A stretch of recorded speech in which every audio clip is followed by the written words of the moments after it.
Success didn't arrive gently. It came with resistance.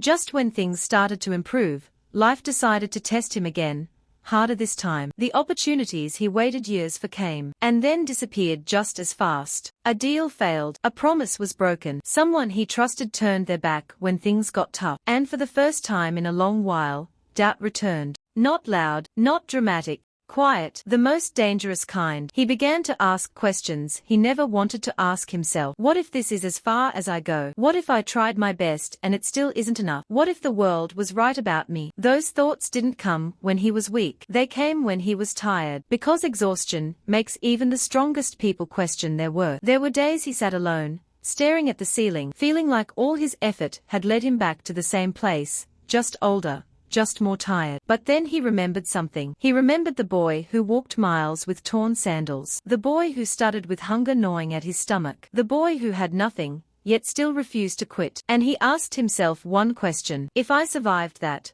why would I give up now? So he stood up again, not confident, not excited, just determined. He worked when he felt empty. He showed up when he felt unseen. He kept building even when no one was watching anymore. And that's when the real growth began. Because life doesn't reward talent alone. It rewards those who don't leave when it gets quiet. Slowly, things aligned, not perfectly, but purposefully. The same skills he sharpened in hardship now carried value. The discipline forged in suffering now set him apart. The patience learned in waiting now kept him focused. People began to trust him, not because he was loud, but because he was consistent. And one day, someone said something that stopped him cold. I don't know how you do it. You never give up. He smiled, because he knew the truth.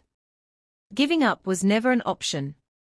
Not because he was fearless, but because he had already survived worse. He didn't chase revenge. He didn't chase validation. He chased stability, growth, peace, and slowly, life started respecting him. Not because he demanded it, but because he earned it. He built a life that didn't look flashy on the outside, but felt solid on the inside. A life where sleep came easier, where hunger was no longer normal, where fear no longer controlled his decisions. And sometimes, when he looks back, he realizes something powerful. If he had been given a silver spoon, he might never have learned how strong his hands really were. This is not the story of someone who never struggled again. It's the story of someone who learned how to stand, even when struggling became familiar. Because determination doesn't end when life improves. It becomes the foundation that keeps everything standing. And the journey, it's still going, because this kind of story never really ends.